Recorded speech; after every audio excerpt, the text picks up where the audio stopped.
What's going on, guys? Mr. DIY Tech here, coming at you today with a video to help you save some money on your utility bills and put that money back in your pocket where it belongs. So today I have two tips for you, and they both are involved with this water heater right here. So water heaters are something that most people overlook in their house. They don't think about it. It's just in the corner or somewhere where you don't even see it every day, so why would you think about it? But in all honesty, these things are a money vacuum when it comes to your electric or your gas bill every single month.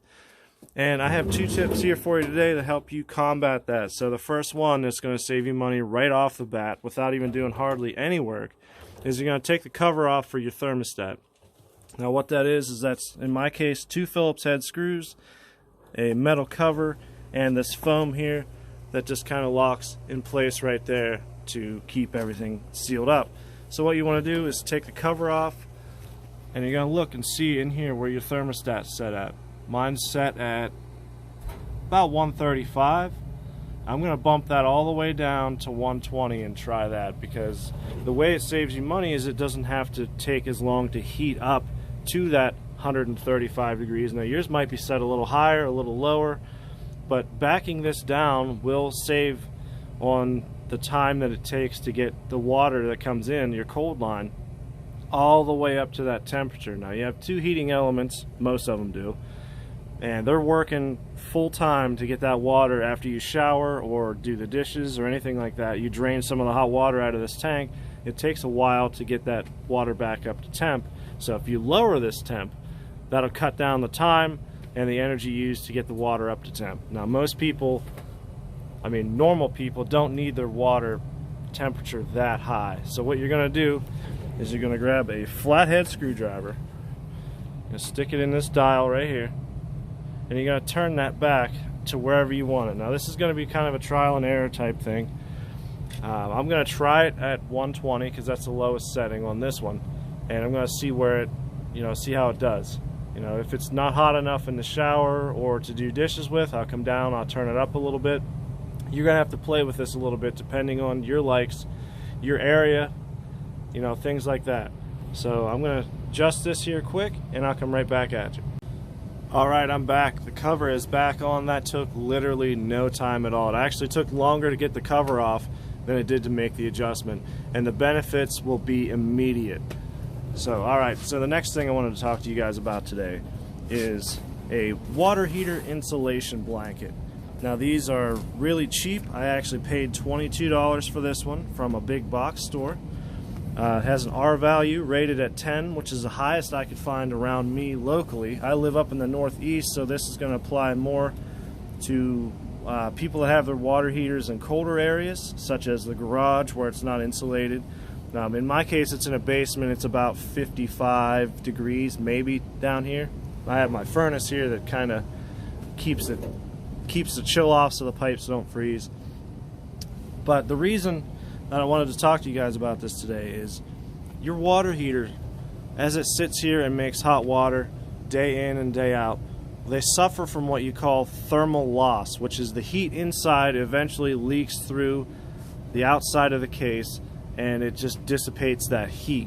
Now these have insulation inside of them underneath this metal cover that separates the tank and the outside cover here where you get to your service panels, but that's only good for so much. You still suffer a thermal loss from that, and this water heater, while you're at work, while you're away doing whatever you're doing, it runs day in and day out. It turns on, turns off to heat that water up. So what these insulation blankets do is they help to hold that heat in so you don't lose that much heat through the outside of your case. Now it's not going to be perfect, but it's definitely going to let the water inside stay hot for a lot longer, so it's not going to have to run as much, and it's going to save you money from the time it's not running. So what you're going to need for this job here is a tape measure to measure your water heater, a utility knife to cut the insulation, a flashlight depending on where you're working. I'm down here in a dirty basement. I have a lot of work to do to get this all cleaned up down here. And you're going to need some gloves because it's fiberglass, and if you've ever worked with fiberglass, you know that once it gets into your hands, it'll bother you for days. So what we need to do here, basically, the directions are pretty simple. You measure your water heater.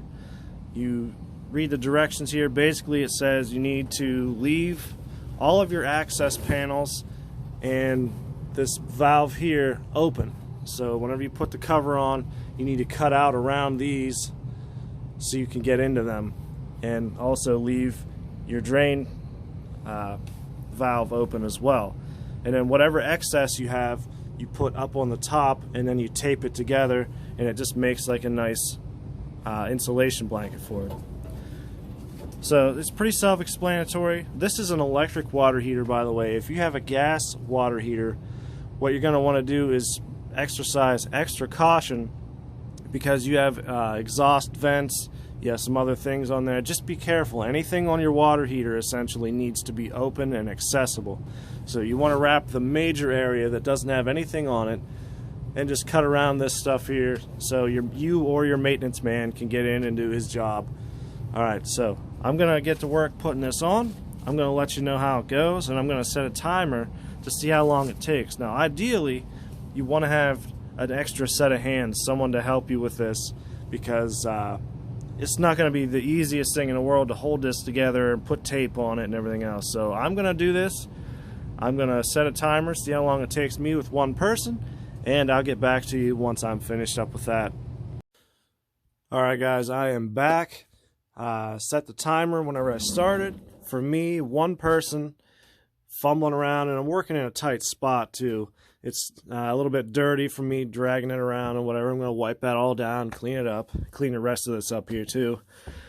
Yeah, overall, I'd say difficulty is a 2 out of 10. It's literally the easiest thing I've done today.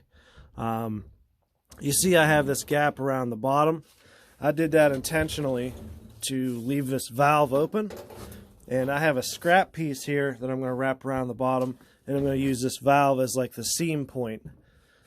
So, you know, a little bit of fumbling around here. Like I said, doing it by yourself isn't really the way to go. It's a lot easier if you have someone help you. You can knock this down to like 10 minutes, you know, easy if you have someone helping you.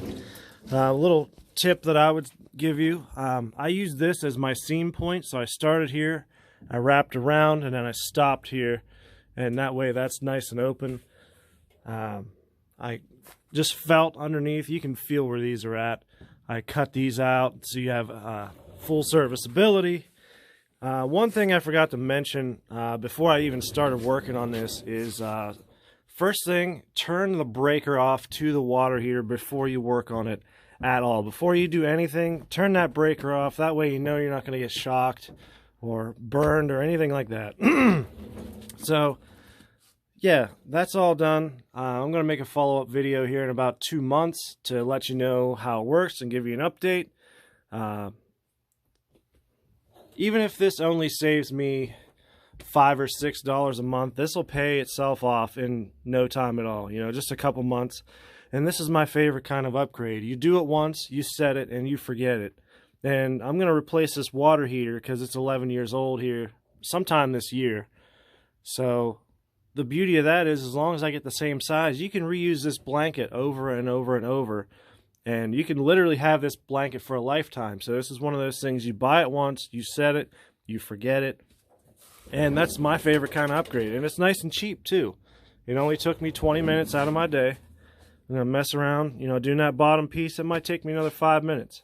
And if you want, you can take these scrap pieces here, these squares that you have, that you cut out from there, and you can put them back on and just put like a piece of tape on top here and just have it like a flap, so that way it's closed, but you can flip it up or take it off to work on it or change, you know, the units in there or whatever.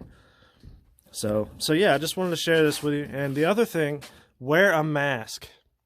I forgot to mention that. Whenever you're working with any kind of fiberglass, you're moving it around, you're cutting it, you know, whatever you're doing, just wear a mask. This stuff is nasty stuff. You do not want to be breathing that in. So, like I said, this is the easiest thing I've done today. So all I did was I measured it, measured the water heater, took the product out of the bag, rolled it out, took my measurement, cut it off, wrapped it around, and it was just as easy as can be. So hopefully this helps some of you guys, and hopefully you enjoyed it. If you did, like, comment, share, subscribe. If you guys have any tips or tricks that maybe I missed or you came up with yourself, share them in the comments section. If I can, I'll get some stuff together and I'll make a video about it and spread the word. So thank you guys for watching. Hopefully you have a good day. Stay healthy and stay safe.